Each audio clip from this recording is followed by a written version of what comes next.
So good evening, everybody. Thank you so much for joining us for the first open mic poetry night. It follows hot on the heels of two very successful free-range poetry society reading nights. So poetry is coming alive once again in the Wood River Valley. So my name's Kristin Fletcher. I'm the Programs and Community Engagement Manager here at the Hailey Public Library. And I just wanted to take a moment to read the schedule of readers so you know kind of where you're coming up. Florence is going to say a few words about free-range poets and read a poem. And she will be followed by Sue Bailey, then Les Shanahan and Carol Shanahan, Liz Chamberlain, then Gary Hoffman, Karen Lukes, Tom Blanchard, me, and Marshall Ralph. So without further ado, please welcome Florence Blanchard.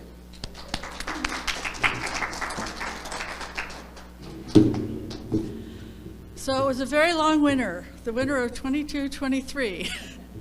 And for years, I've been going over to Pocatello to read my poetry and prose every year for like 35 years. And I started thinking, we used to have poetry readings here, like back in the late 90s.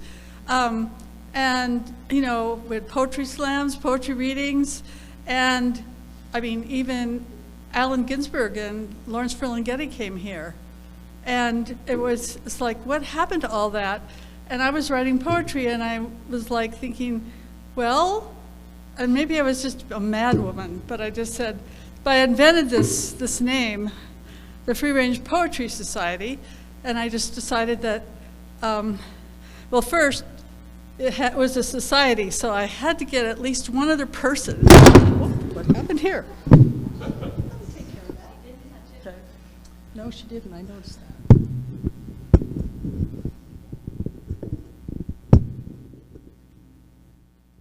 We'll try that. Yeah, so I felt if I had to call it a society, I needed a plural. So I asked Sue if she would be a charter member of the Free Range Poetry Society. And so then I could ask Kristin if they would sponsor some a reading. And then I spent months, you know, spiriting poets out. You know, they're living kind of these little monasteries sometimes in the community. And so finally we had enough people to do a reading we did it in early November. And gosh, it was kind of nerve-wracking, but 30 people came. So we thought, oh, well, there's a little market for this anyway. So in the meantime, we had Kristin said, we had a second reading. We had 19 people, and now, well, you know, maybe it's the time of year, but we just wanted to reach out to a bigger part of the community, you know, that by having an open mic session. So thank you all for coming. The definition of the Free Range Poetry Society is, it is a disorganization dedicated to supporting poets and poetry in the Wood River Valley and adjacent, Fairfield too. There are no bylaws, meetings, or rules. Poets have permission to roam wherever their words take them. So yeah, we need to get on with the poets, but I have this one short poem I thought was pretty appropriate for spring. It's called Trash. And the author is a man named Lowell Jager. And I got this off of Rattle magazine, poetry magazine one day, called Trash. This year's leaves are last year's leaves again. Even the loam breathes. I believe this. And Leonard Youngbear says, in the old days, there was no such thing as trash. Indians camped and left ashes only, or bones, bits of hide, feathers, mounds of buffalo dung. What the dogs didn't eat, coyotes did. Or wind, snow. Beneath trees and prairie grass, everything from the earth returned. Human life, too, Leonard says, should be like that. I know, I say, I'm not afraid anymore of dying. It's trash that worries me. Caskets. I keep thinking of tin cans, foil, yellow rubber raincoats. Don't rot very quick. Don't burn either. Bury them and something spits them back up. I'd sooner fall in the woods, feed the sharp teeth of many hungers beyond my own. And part of me will swim downstream in the cold eyeball of a fish next time. My soul under the wings of a young bird learning to fly.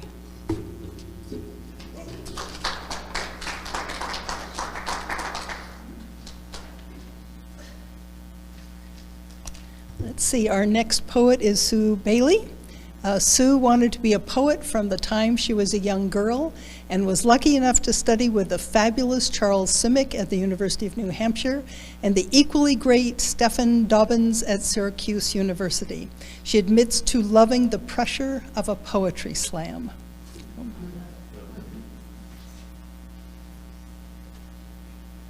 There won't be any pressure here tonight.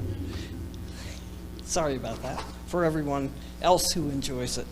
So Charles Simic is probably the most famous poet we've had next to Robert Frost, but I think he'll outstrip him soon.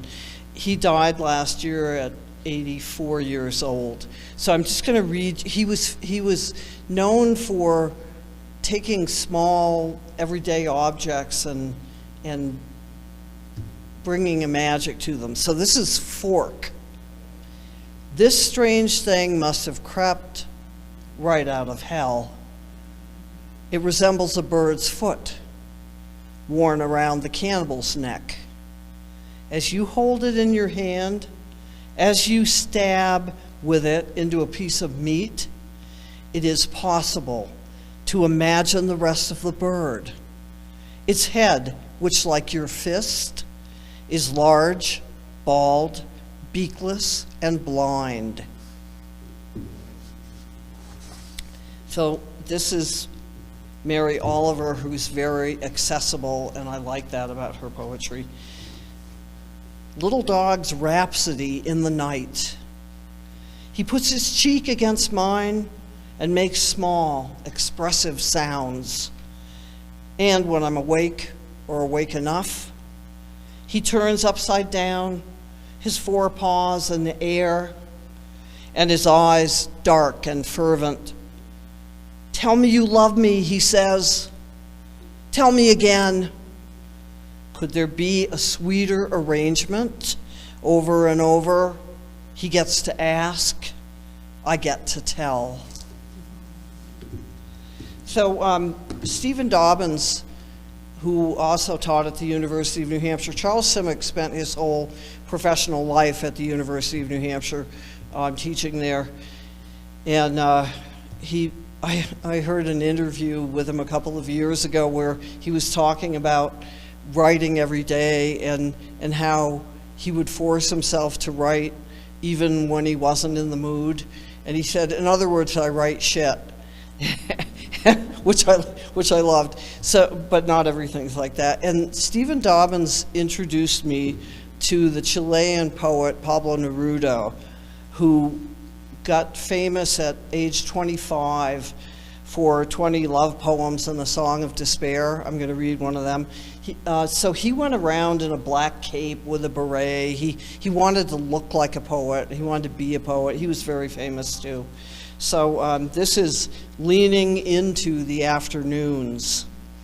Leaning into the afternoons, I cast my sad nets toward your oceanic eyes.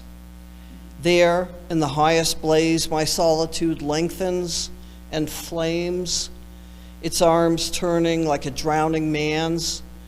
I send out red signals across your absent eyes that move like the sea near a lighthouse. You keep only darkness, my distant female.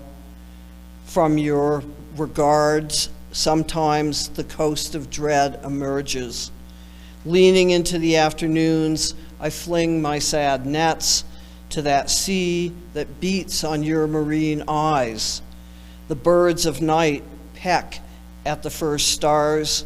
that flash like my soul when I love you. The night gallops on its shadowy mare, shedding blue tassels over the land. And then later, he wrote Residence on Earth, and I'm going to read a longer poem from here. It's called Walking Around. I happen to be tired of being a man.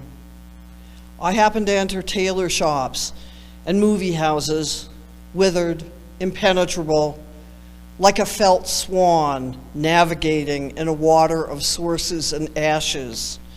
The smell of barber shops makes me wail.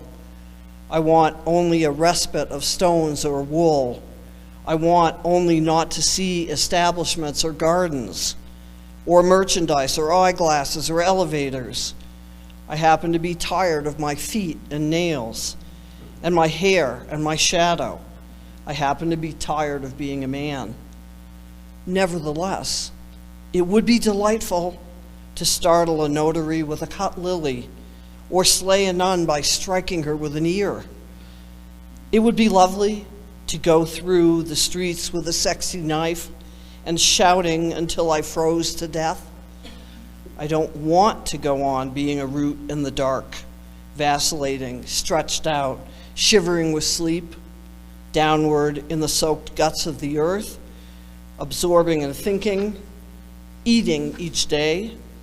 I do not want for myself so many misfortunes. I do not want to continue as root and tomb, subterranean only, a vault with corpses, stiff with cold, dying of distress.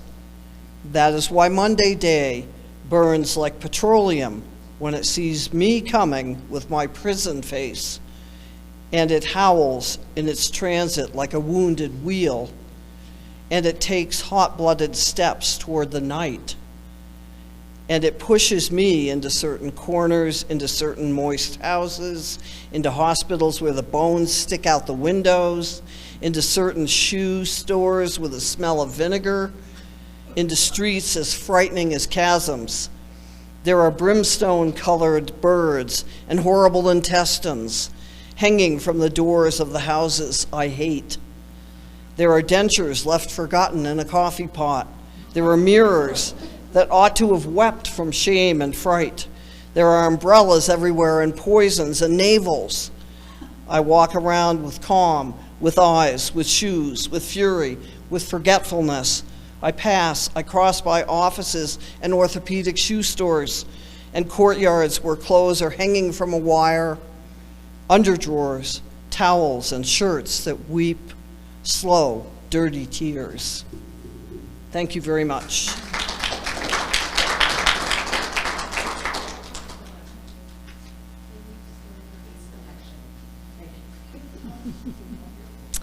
Our next poet is Les Shanahan.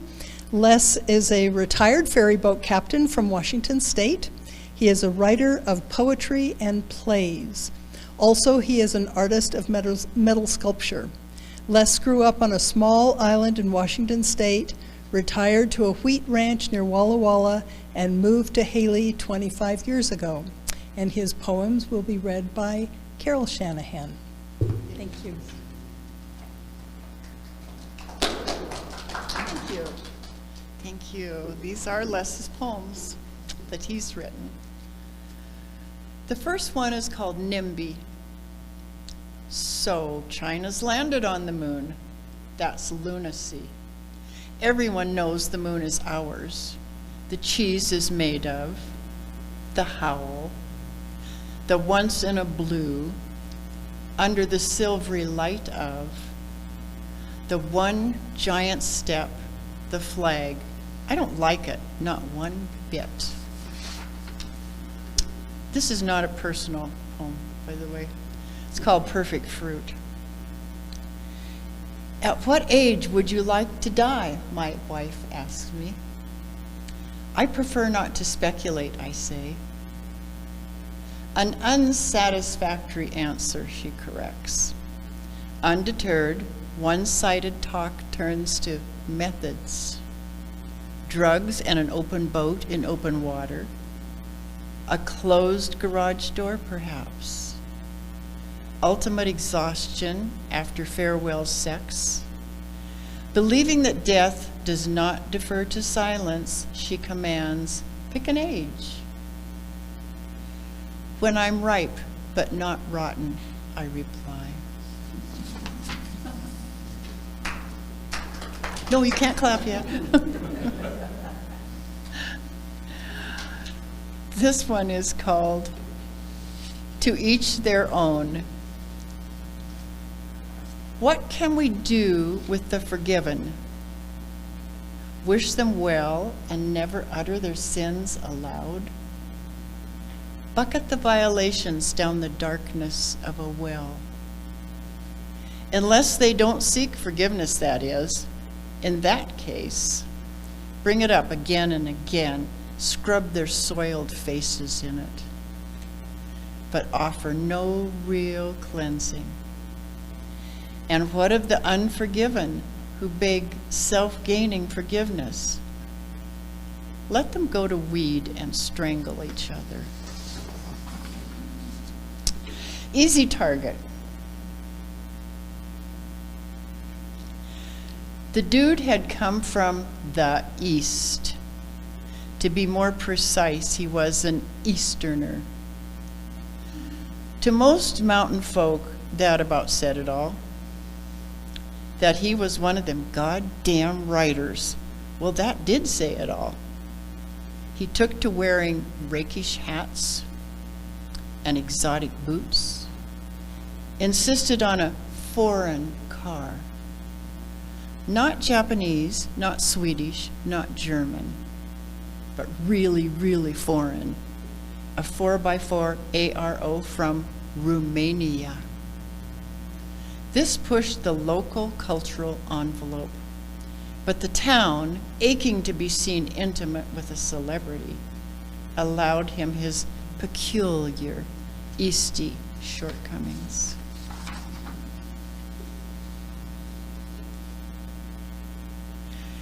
This poem is called Get Real. Don't be fooled. Hummingbirds only look happy. Heartbeat at 200 beats a second, that's not happy unless you're a dog. A dog's tail. Right, get a grip. Roses don't know from sorry. When was the last time a rose ever gave a dozen of you an apology? Ha, don't fool yourself. A fruit fly enjoys a full life. Short, you bet, but lusty as hell. No joke, male black widow spiders know it's only a one-night stand. But hey, what's a guy to do?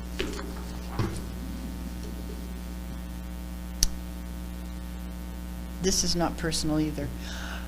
Throw me a rope. I'd rather not hear this at all. Please, anything but shopping at the mall.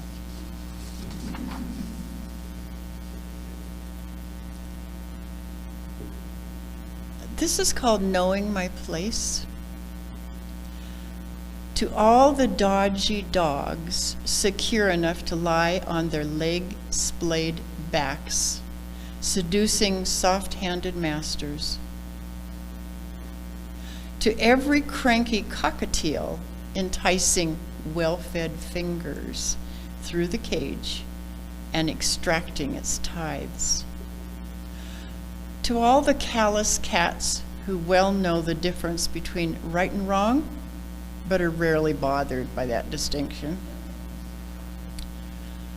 To the glowing guppies in a glass bowl, like scuba diving Vikings, plundering ceramic castles. And of course, to the mayhem monkey hanging by his toes, glimpsing the world as it really is.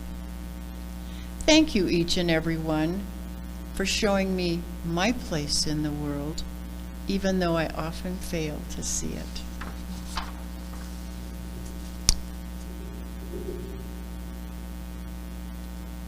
This was called Gone Dream. Imagine putting your hammer down and walking away, away from the life you were building. Walking to the airport, a station, a pier, and not buying a return ticket. Destination unknown. A free fall, a second act passage. Imagine your past looking over its shoulder, about to be lapsed. Mountainous habitus. Living in the Mountain West, you take your fun as it comes. Straight up, no ice. You 9-iron your way through Main Street bars. Give you and your old truck every chance to die dangerously. You dance on bluegrass wagon beds of fiddle and song, or sucker punch one drunk over the affections of yet another drunk. Life in the Mountain West, always live in the storm before the calm. Well, this is the last one. This is my favorite. Politicals. There are those among us who have something to say, but say nothing. Then there are those who have nothing to say, but say it anyway. That's it. Thank you very much.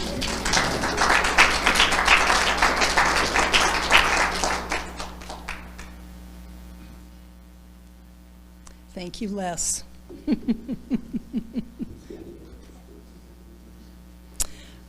Our next writer-reader is Liz Chamberlain. Liz moved to Ketchum last summer and spent her first winter working at the Sun Valley Ski Education Foundation. Freelance writing has always been a side gig, and her work has been published in the Mountain Gazette, Ski Magazine, Free Skier Magazine, and Outdoor Gear Lab. You may find her skidding around corners of Silver Single Track or gliding her way up Galena Pass. Liz.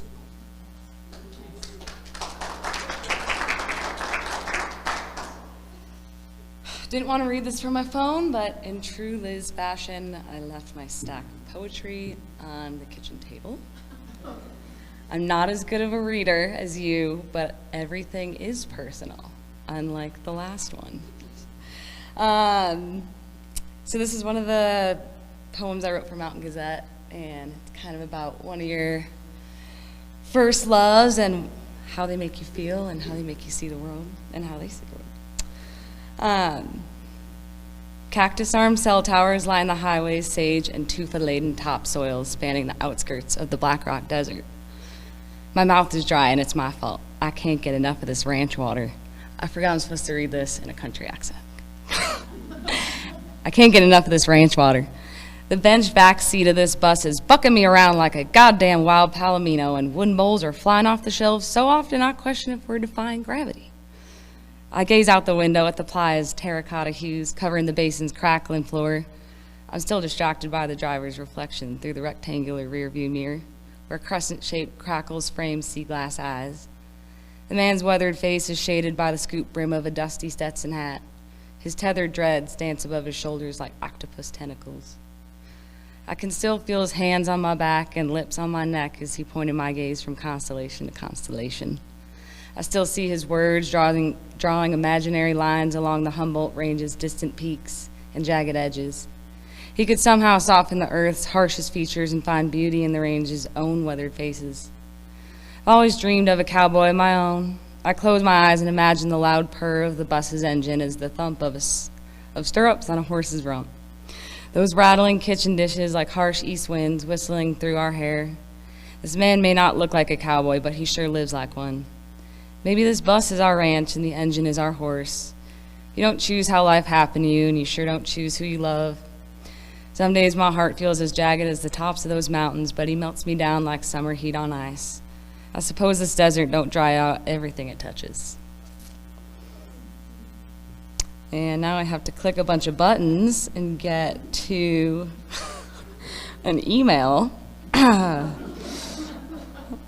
This is fun. Okay, we're gonna go the easy route, and I'm gonna read the one I was gonna read last. I don't know if this one really speaks to the crowd, but this is about doing mushrooms with your friends on the river. So it's a little whimsical. How much? This much. That's a lot. No, it's not. Okay, fine. Here we go. Better tie that knot, bro. What do you mean? Your beer is falling off the... Got another? Sure do, brother. Do the trees look like they're breathing? That one looks like it's sneezing. Are clouds just space trash? We are on a spaceship. No, this is a river ship heading to space. Turtle universe. We are the guardians of the turtle galaxy, Oberly. Lizard, skizzard, the gizzard wizard. We must have been lizard people in a past life. What if humans had exoskeletons? Hey, Roger, you left your skin in our yard. Yeah, pick it up, Roger. Huh? Check out this pool of salamanders. I wonder if they're in school. Math class? It looks more like physics to me. I wonder if they use trigonometry. Look, a banana slug. Time must be so different for you, Mr. Slug. Give it a hug. Okay. Oh no, he's latched. So needy. We are slugs now, Olin. Let's go back and show our human friends. Man, I hope this day never ends. So that's a silly one. And this final poem is about like finding your way through your 20s, and me specifically feeling very lost and at certain times, and I always went to the coast or the ocean to kind of evaluate and like clear my head. And this kind of spans a few different reconciliation trips and the journey of young 20s Liz to now Liz. Craning westward, slopeside near the Pfeiffer Burns cliffside pullout, the wind quiet against a howling hum within, safety found, slouching against scrub oak, slouching towards clarity, craning over displaced fists of dirt. Crouched on a volcanic perch north of Fort Bragg, comma mats and shoulders in polar tech, slouching over bare toes, leaning on airborne shoulders, a hollow chuckle, dishonest in its entirety. Crashing into the headlands, into sandstone palisades, into dried up drainages under the hawk's eye, into rays of light stirring the sea's surface. Even the forgiveness of a sandy Tennessee cove cannot protect you from crashing. Another perch, another wave stomping, stirring sands at dusk, dissolving into white noise, a tone that resonates in the search for a harmonic frequency of stillness. The craving for solace is insatiable, so I reach for waves. Healing I will later find, leaning against a dug fir, beside an arrangement of sheds, pronghorn whisper by in the distance. Discomfort torn away, muscle from bone, comfort in the microfibers of renewal, stillness, finally, an atomic sensation between the valley walls. The howling hum hushed to silence in the calm of a temperate October, reaching for the promise of another cliffside, of an alternate composition, craning as the sun sets on the other side of town. Time stands adjacent, sometimes casting a limitless shadow, sometimes guiding one through a beaten path, hushing the howling hum. To feel everything and nothing all at once is the burden of place and time. Grasping for equilibrium, something as temporary and instantaneous as the oscillating swing of a pendulum, is lost on a universe that thrives on imbalance. The more we resist time, the more we crash and crane. Let time flow through the permeable present, stand tall in the face of clarity, and free the howling hum. That is all.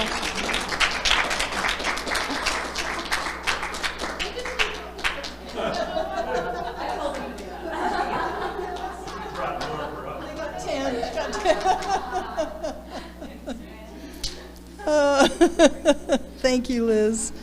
Our next reader is Gary Hoffman. I asked Gary how he'd like me to introduce him, and he said, oh, just words have been part of my life, poetry, writing, reading. He said, that's all you really need to say. So please welcome Gary Hoffman.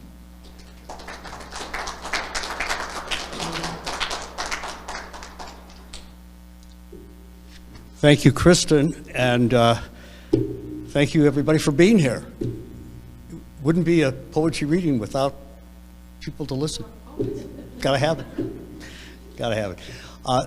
I tend to write poems that are in the here and now and personal, but they also have easily understood messages. There's nothing difficult, there's nothing hard.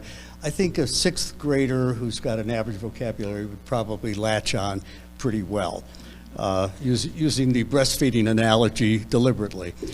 And what I wanted to say about this first one is that it had to do with going to a high school reunion. If you've ever gone to a high school reunion, and some of us have gone, some of us finished high school, some of us actually did, and we looked back on it with different memories, different feelings. It wasn't always joy. I remember at my 10-year reunion, I went up to a friend of mine that I hadn't seen for years, Nick Snyder, and I said, Nick, what do you think? He says, well, it's really kind of interesting to see what have happened to all the people we've known. And I said, yeah, it is. I said, you know, my own feeling is when I was in high school, I was always worried about what people thought about me.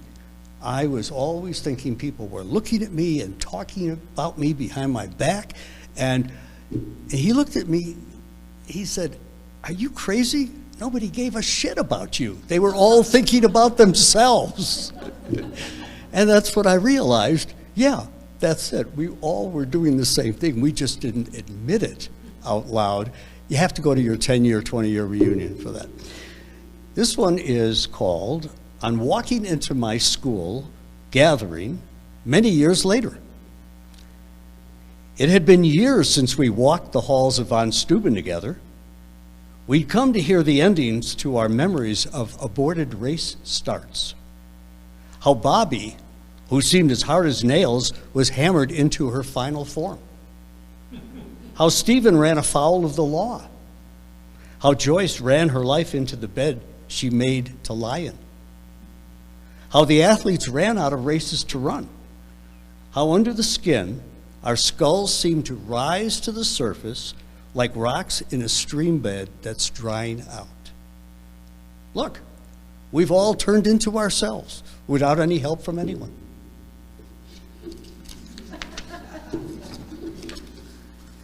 If you've ever had to put down a dog, then you'll definitely understand this next poem.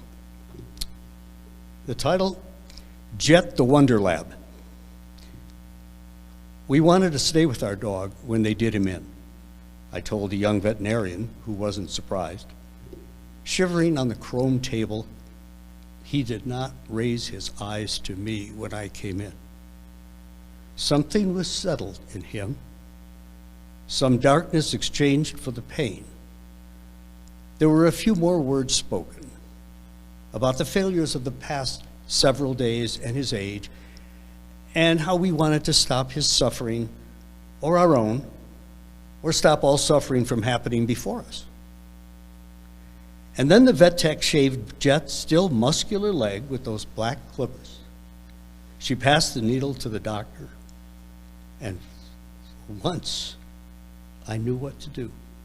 And I held his head against mine. I held tightly to that smell, and I lied into his ear that it would be all right. The veterinarian, whom I'd fought about when to do this thing, said carefully that it would take only a few minutes, as if there were not a long time. But there was no cry or growl, only the weight of him in my arms, and a little less weight on the world.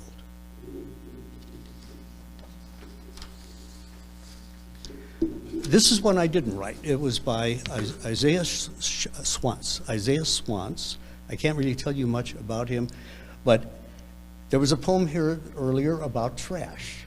Well, there will be some reference to trash in this one, and it's called The Swan at Edgewater Park in Cleveland.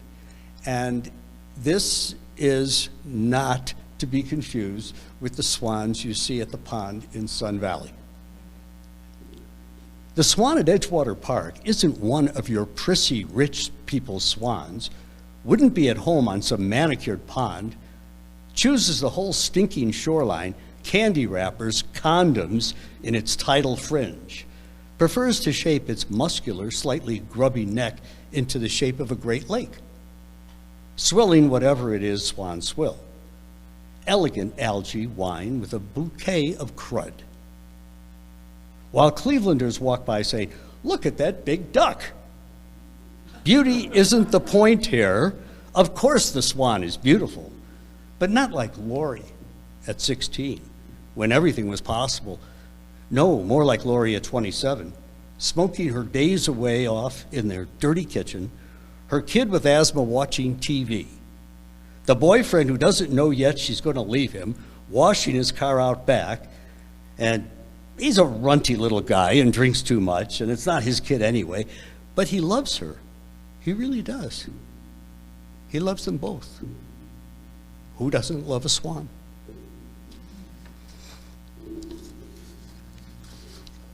The last one is a little more upbeat. Connections. It's early morning. Tendrils of light pass the grimy windows. The cable repairman has been mending cable, splicing the pairs of wires together according to their colors, blue-white to blue-white, green-violet to green-violet, in the old building off the freeway. When he's finished, the messages will flow along the line. Thank you for the gift. Please come to the baptism. The bill is now past due. Voices that flicker and gleam back and forth across the tracer-colored wires.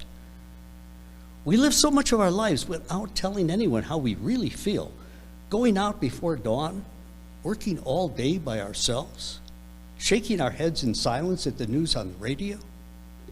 He thinks of the many signals flying in the air around him, the syllables fluttering, saying, "Please love me," from continent to continent, over the curve of the earth. And my last one isn't written down. I heard it, I think it was Baxter Black who told me this one years ago, the famous cowboy poet.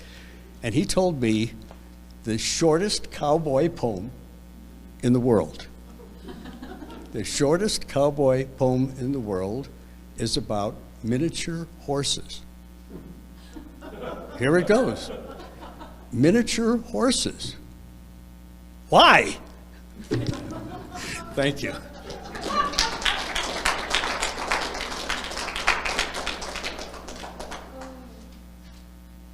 Thanks, Gary. Our next reader is Karen Lukes.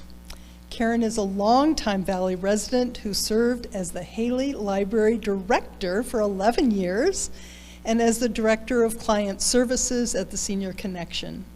She started writing poetry and prose early in life and received a degree in humanities, English, from the University of Southern California.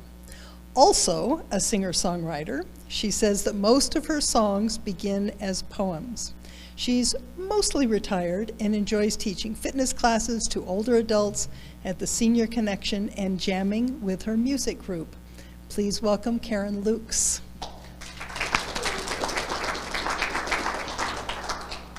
Thank you, Kristin. I'm still crying about that dog poem. God. So my poetry now has to have a job, and its job is to see if it can become a song.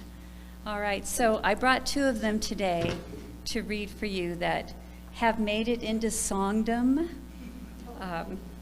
So the first one is called Push a Boulder. Gina Lola Brigida is who you said I looked like in the moonlight on the last night at Appian Way. Gina Lola Brigida was raven-haired and dark-eyed, who smiled at you on Saturdays from the screen at the old-timey matinee. And if I could and understood how she breaks the shame, I would push a boulder up a hill. In icy waters, I just stand still. I would drive fast in a slow lane, if it would help to ease your pain. Gina Lola Brigida was in the 1950s magazines. Your dad had a box of 20, said, "Hey son, take a look at these." Gina Lola Brigida, underneath the mattress of a boy, waiting alone for a father who will never come home. And if I could and understood how she breaks the shame, I would push a boulder up a hill. In icy waters, I just stand still. I would drive fast in a slow lane if it would help to ease your pain. So that's the first one. All right, so the second one is co-written by me, by younger me. A few years ago, I was going through a folder of poems, sort of like this from my 20s, and thinking there's really nothing here to revisit. And I found one that wasn't even a poem. It was about 3 sentences that was more an impression or an explanation of a story. It wasn't much, and yet I went back and read it, and I remembered who I was when I wrote it, and I thought, you know what? I think there is a story here, and it's a story about a woman and the conflicts and the troubles of her life as she remembers an adult that she knew in her early life. And it's called I Remember Joni. You seem to like me being here. We share this room, but for how long? I listen for your mood in footsteps, and I watch for dagger eyes. I remember Joni on her way down. She thought Coltrane invented broken hearts. She licked the upper salty lip of Tony, who on his way down threw his shoes and ate every colored pill in the top kitchen cupboard. I'm not a hero. I believe I've got no powers hiding up my sleeve. Help me give you what you need, and I'll stay one more night in this place like a foster dog. You can feed me, stroke my neck, talk softly. I might believe love could come back. I remember Joni on her way down. She thought Coltrane invented broken hearts. She licked the upper salty lip of Tony, who on his way down threw his shoes and ate every colored pill in the top kitchen cupboard. So you seem to like me here. We share this room, but for how long? I listen for your mood in footsteps, but I won't watch for dagger eyes. On this day, I can say you're not the boss of me. I remember Joni. I remember Joni. Thank you.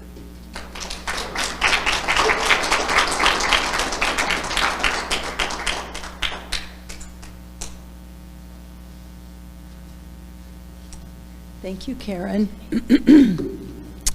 Our next reader is Tom Blanchard.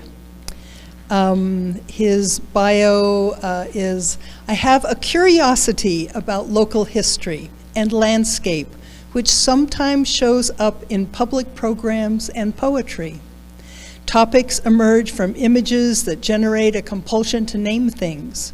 I play with where those lines go and try to follow it to some conclusion. So please welcome Tom Blanchard.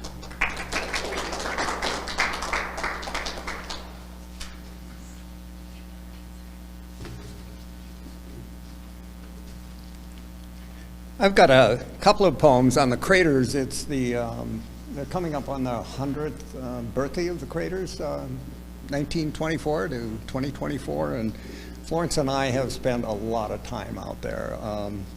So it's been you know, kind of our relief. We don't go to the mountains, we go to the desert. So this first one is Memories of Juniper Kapuka.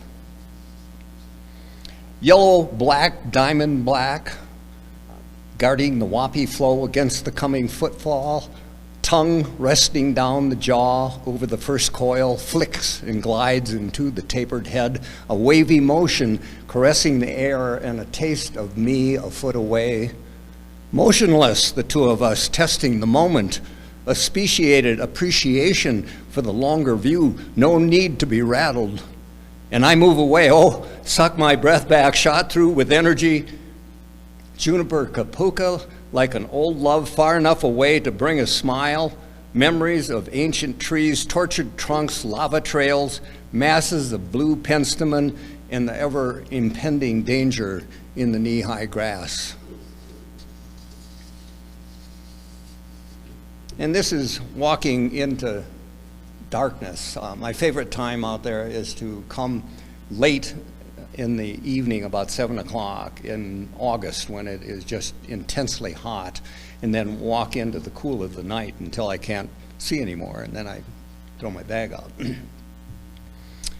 Stillness is more than a word in the Great Rift, maybe like a vacuum, a timelessness, an overwhelming human absence, a givenness that has substance before we even name it, a meditation, especially when alone, especially at dusk, when the contrast between inner and outer entwine, darkness rising, maybe with moon.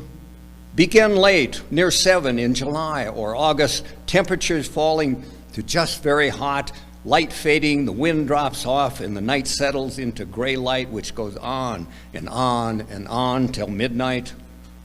Walk gently, avoiding traces of sound. Focus on the cinders, the lava, the basalt, attention to immediate detail, the mind adjusting to silence, the immediacy of something mystical here. The nighthawk twists in the evening sky, swooping, peeling, left, right, up, then diving at some perceived harm, turning at the last moment with wings set back, body straight down, spreading the tail feathers until air pushes through, the snarky vibration of air on feather, a trilling, not easily replicated, an otherworldly sound that's hard to name. It's eerie, even threatening. You don't see the hawk coming or going, just the sound, and you're alone in the black cinder desert of the rift. Nervous, thrown back to childhood fears, you look around. Shadows of the evening scatter across the flat land. Light plays with your imagination, and there, that sound again, aimed at you, the intruder in this sacred space. This one is aspiring to great wealth. I daydream of winning Powerball, at least $1 billion or so, buying the ticket in Boise or Mackey or Pocatello, hoping to be anonymous. But I sometimes buy the ticket in Bellevue, hoping for local affection. I have my management team lined out, a favorite attorney, my son-in-law accountant, a tax attorney, a wealth management firm. I maximize my tax deductions by giving half away to my family foundation.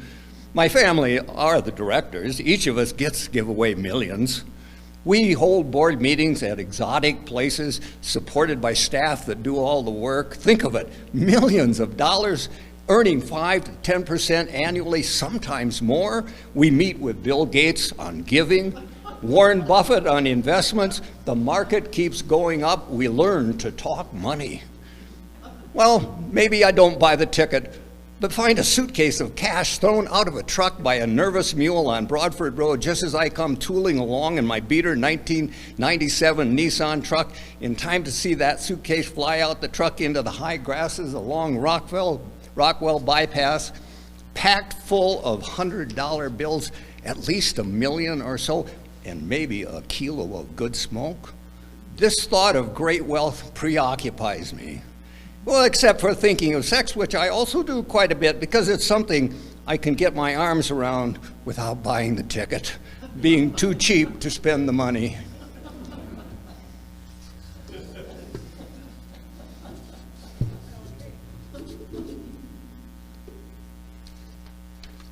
This is a winter dinner. Leaving shelter on the high ridge sometime after midnight, the young elk trails last behind the lead cow coming down the slope toward the river east of Griffin Butte. 8 elk bunch up at the highway. No approach safe to the river bottom. They pause at the break in cover. The lead cow ventures into the open space of the road shoulder, moving towards the cottonwood, towards cover, towards water. The others follow. Sudden headlights glaring when the young elk, nervous, skitterish, hesitant, jumps from the barrow, colliding with steel. 3 o'clock that morning, I wake to headlights moving in my backyard. My grandson made it home. Come 6 o'clock in the morning, I wander out to find a fully butchered, washed down elk splayed on a raised pallet. 2 years old at best, weighing in about 300 pounds, sleek from early spring browse after 2 harsh winters. We bone and bag meat all morning. 18 months later, the last roadkill meatloaf with chopped tomato toppings, baked potatoes, salad for winter dinner.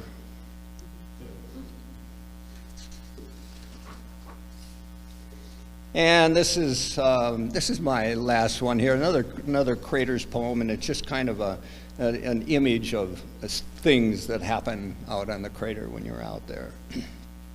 Just another evening on the rift. A quadrichrome world of black, green, brown, blue, 4 colors of the evening rift, splotches, patterns, chaos, cinders, plants, ditterus, sky, black aha crinkled on the edge, black vultures scanning the landscape. Stop, listen. Bee buzzing sounds thrum the air, and then wind. Inside my head, tinnitus sings, warbles like birdsong, almost natural in the silence. The half moon rests along its arc, 20 degrees off horizon, cinders still sun warm.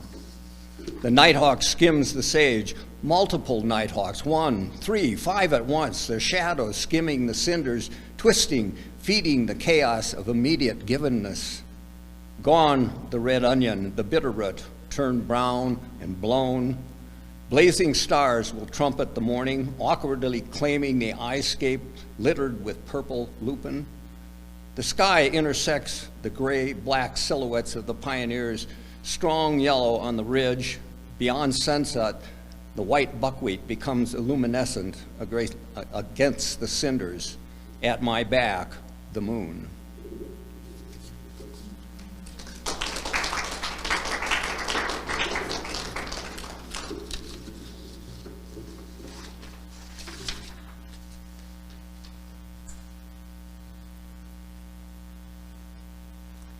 Thank you, Tom. I'm going to read a little group of poems written by my friend Laura Mountjoy. I lived in New Zealand for a time and became friends with her, and she's a novelist and a poet, and she and 3 of her friends just came out with this new book on our watch. Probably not available here, but if you go to New Zealand, it might be. So. And the first poem is Papatuanuku, and Papatuanuku is the Maori word for land, in kind of the, not just land that you would stand on, but kind of a bigger conception of it. As sunlight warms my body, you bring me to the surface.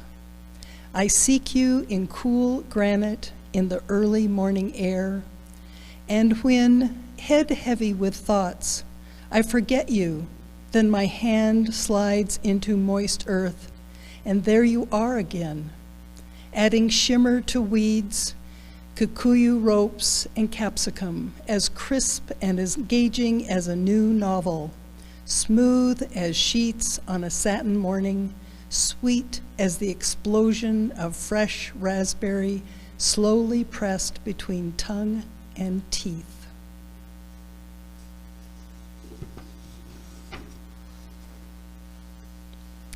Visiting. Welcome, friend. What do you want? Please, tell me the truth. I can make coffee as easy as tea, as easy as pie. Whatever you want, I can make it. Tell me the truth. We can make time for our hopes and fears, make allowances for our humanity. I can leave judgment on the shelf because I have not made up my mind. It is full and empty too, that elusive entity through which we know the world.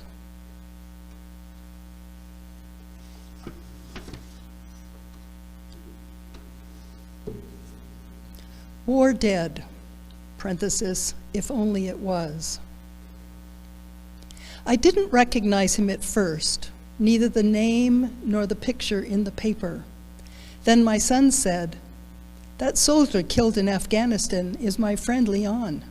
And in a second, I had traveled back 15 years to our home, loud with boys becoming men, Leon poised in the doorway, sharp and ready to go. Part of the first 15 slacker crew, Leon was his own man, too. They say he studied in secret, lived with a grandmother who screamed after him as he fled her foreign tongue. Next thing I heard, he paid his way through uni, working as a stripper. I could imagine that. He had the build and attitude. So much changes between 18 and 33, but now I recognize the Leon in the paper as one who somewhere along the line learned to inhabit and thrive in his own warrior body, who chose risk and left no wife or children, just friends, money for the wake, and a grandmother's broken Slavic heart.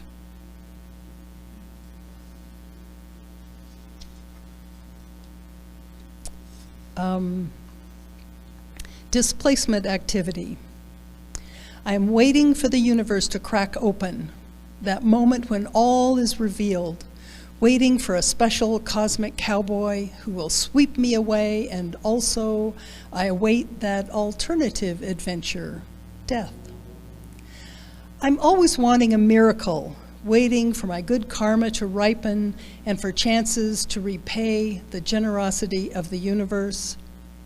I am waiting for Christmas and New Year and for the next time I see my kids. I am waiting for the rain to stop, but I'm not holding my breath.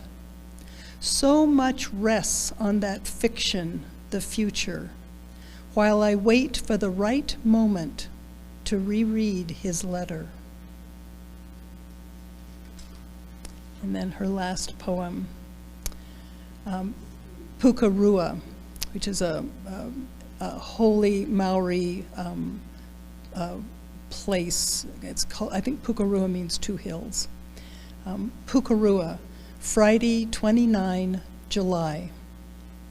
The last day but one. Last chance to get it right. Last walk, last morning tide. Everlasting gratitude, at last being here. My roots snake between sand and rock into the heart of the land, and whenever I stand by the 2 hills, the secret creek. The crashing waves, my blood. Driftwood, my bones.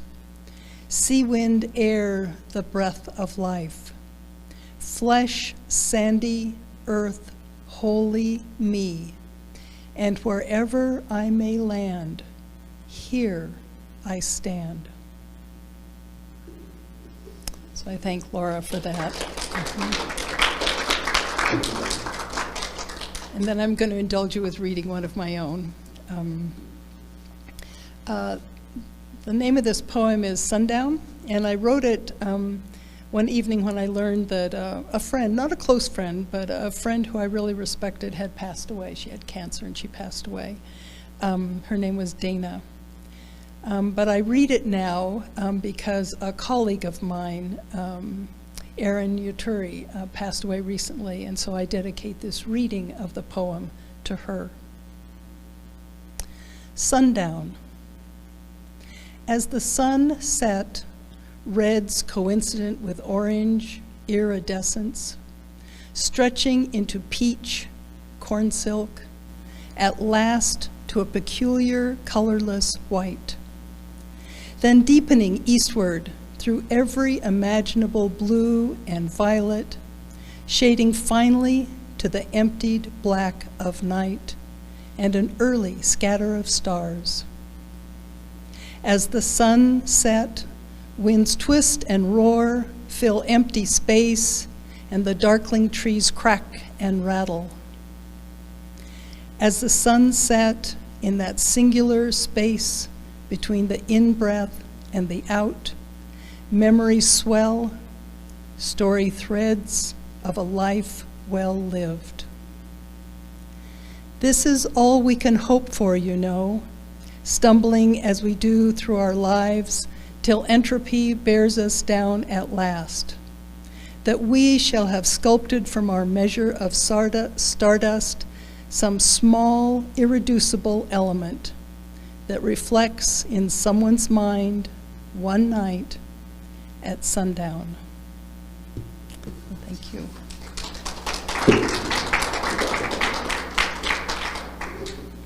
And it's my pleasure to introduce Marshall Ralph.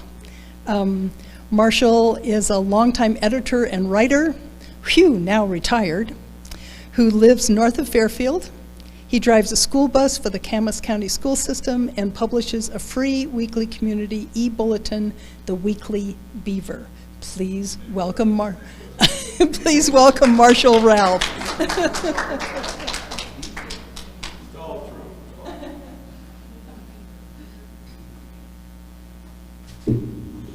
It's a nice, well, I won't tell you that story. Oh, wait, where's all my stuff?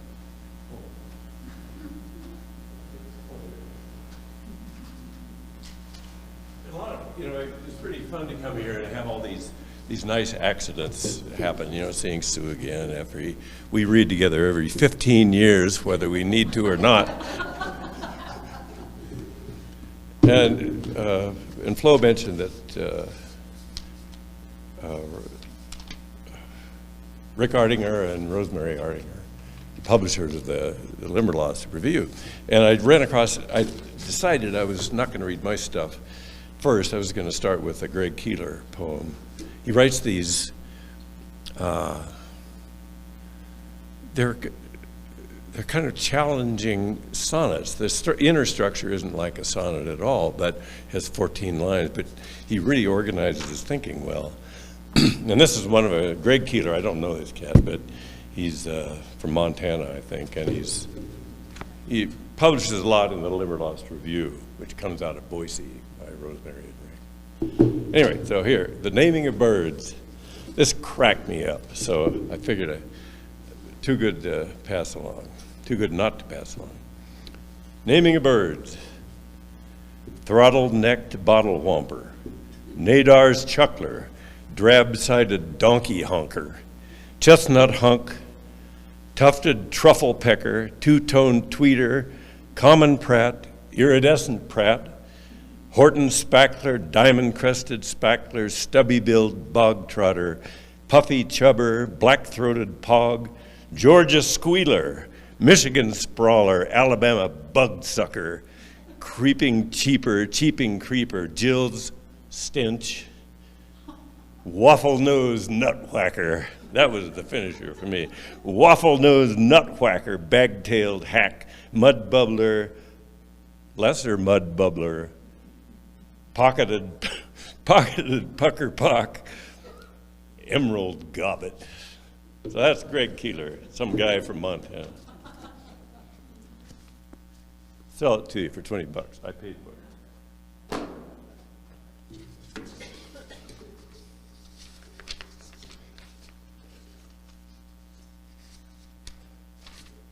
Well, with Karen Lukes was kind enough to recall this thing.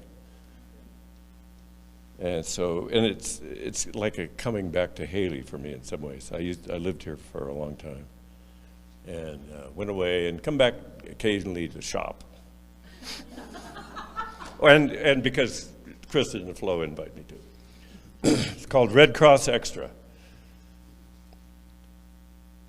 it's neat. I enjoyed writing this poem, which was in 89, 88, I guess, because it had voices in it. Like, remember Shelley's sonnet, Ozymandias, has it, you get to act out these great voices, 3 voices in Ozymandias. Only 2 in this one, though. Okay, Red Cross Extra. The unpaved old town alleys of Hailey, Idaho are buggy paths through lilac. Great lilacs, house high, crowd rough wood shacks and sheds that stink dust and resin. Cats soft walk past goofy stalks of hollyhocks with blooms buzz dusty by reciprocating businesses of bees.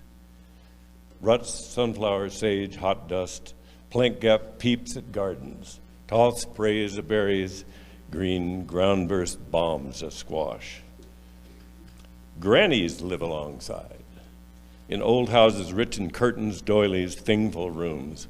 In the grannies' sheds, the dusty sunlight rods in through cracked, gum-webbed windows. Beside the pasteboard boxes, old tools, button-packed jars, folds of old kids' clothes and ribbons, spider ruins.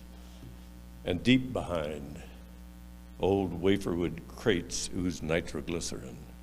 Brittle bills of sale from gone lumber yards tacked on top. Dynamite. DuPont Red Cross Extra. Smooth, cool cylinders, hefty with juice, in immaculate rows dolled down beneath wax paper sheets. And now, from their back doors, at once emerge all of Hailey's grannies. Liverish, knob-knuckled hands and quizzical knob-lensed glasses, moving furiously alleyward on rubber-pod shaky-foot canes and walkers, pissed off, shuffling shedward past their raspberries, muttering.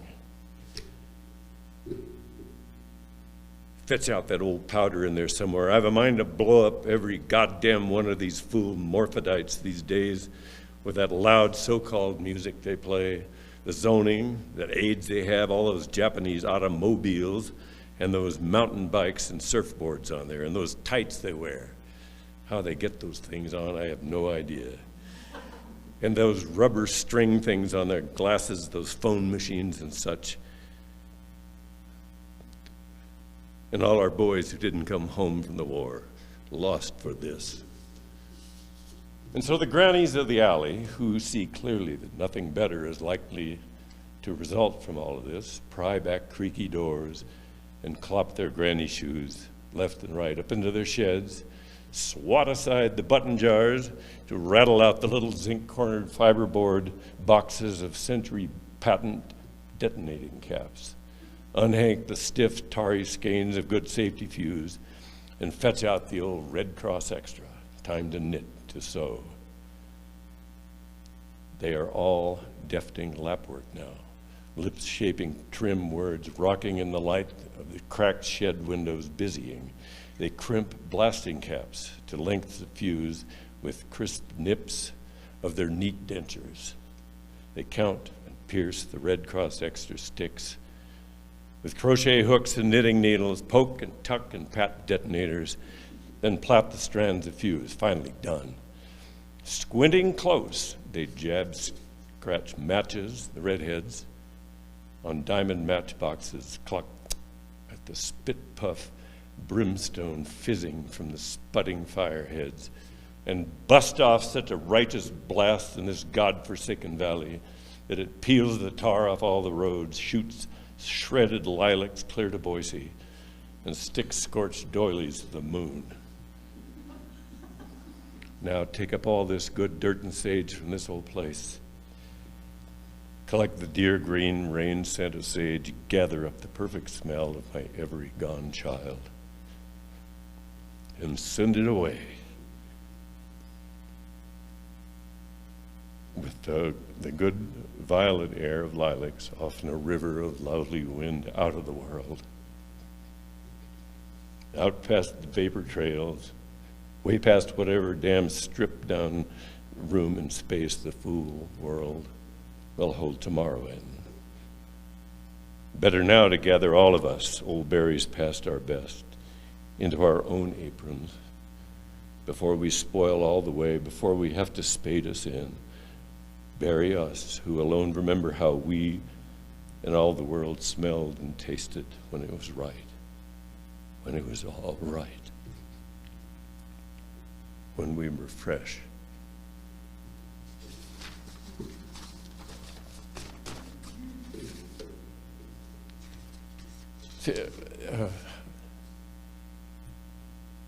I appreciate Sue reading the bit from Neruda.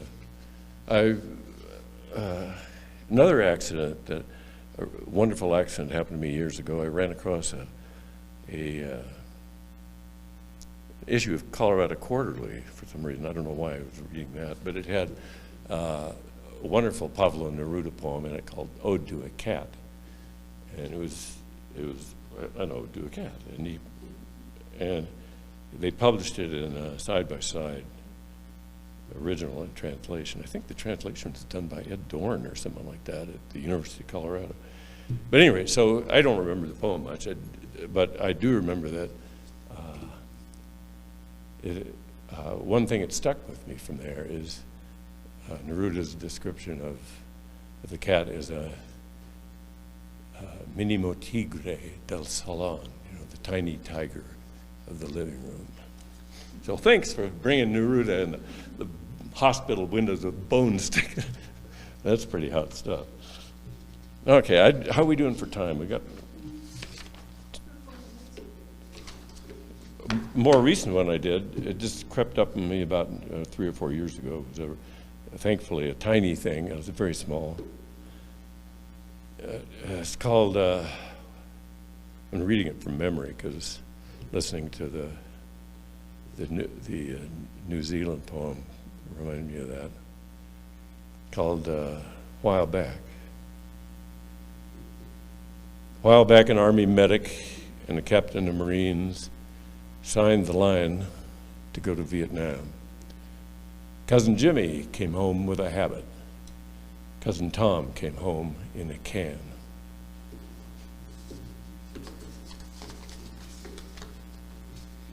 And I think this should be the last one, I think. Oh, there's a sonnet. Yeah, well, here's another sonnet.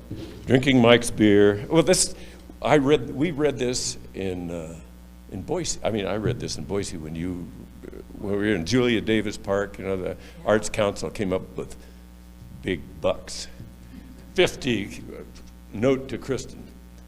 Poets turn up when you pay them. $50, Kristin. Anyway, so this here thing is called Sonnet, Drinking Mike's Beer on a Summer Evening in Hailey.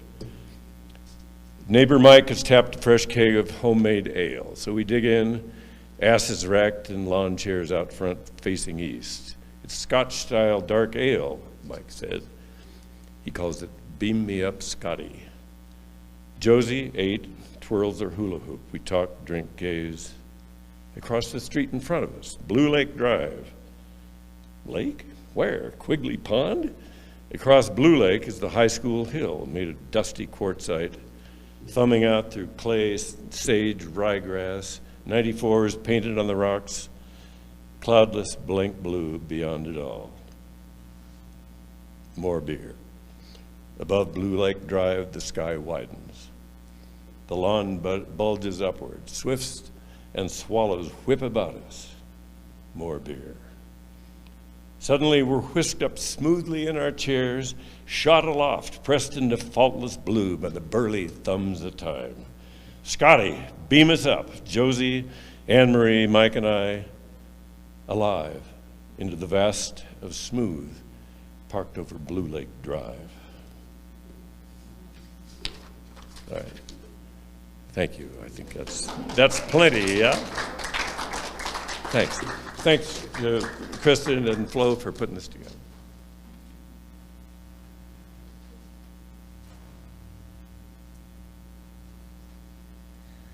Well, we should do this again, don't you think? This is really great. So thanks everybody for coming. If you get a chance, fill out the survey that's on your table. There are pencils on the table in the back and a that turquoise box you can just drop it into. But I think that's it. Thank you all for coming. Thank you, Florence, for just being a great partner for this. And we'll see you all next time. Thank you. Bye. Take care.